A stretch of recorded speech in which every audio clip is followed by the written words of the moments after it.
A consultant gynecologist, Dr. Taiwo Adeiyi, says couples should start showing concern over infertility if they are involved in regular unprotected sexual exposure without any form of family planning.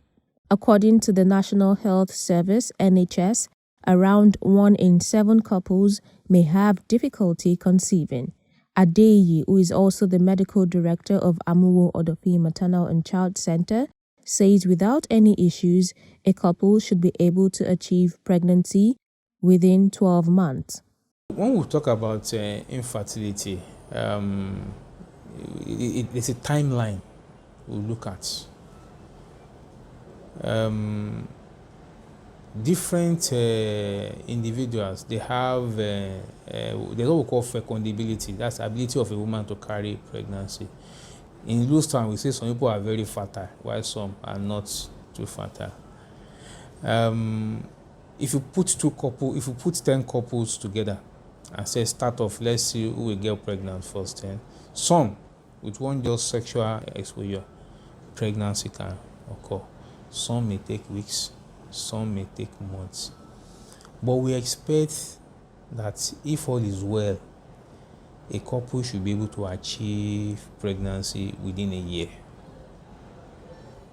If the sexual exposure is unprotected, no use of any family planning method, no use of condom and the rest of them. If there's a regular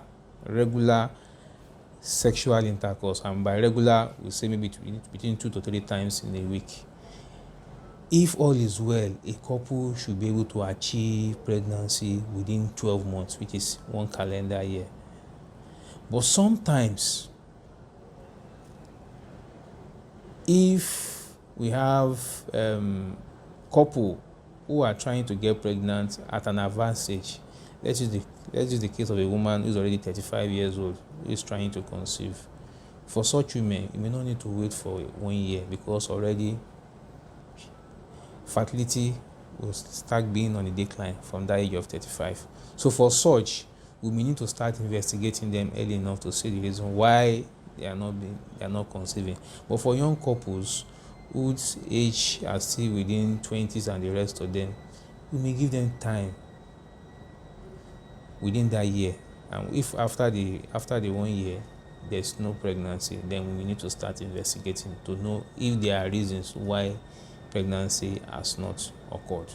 So timeline is 1 year, but for some reasons, if you see there are some risk factors that are things based on history why a couple should be worried why fertility is not occurring, we may investigate earlier. Otherwise, we wait for a year before we start investigating. The gynecologist listed risk factors affecting conception.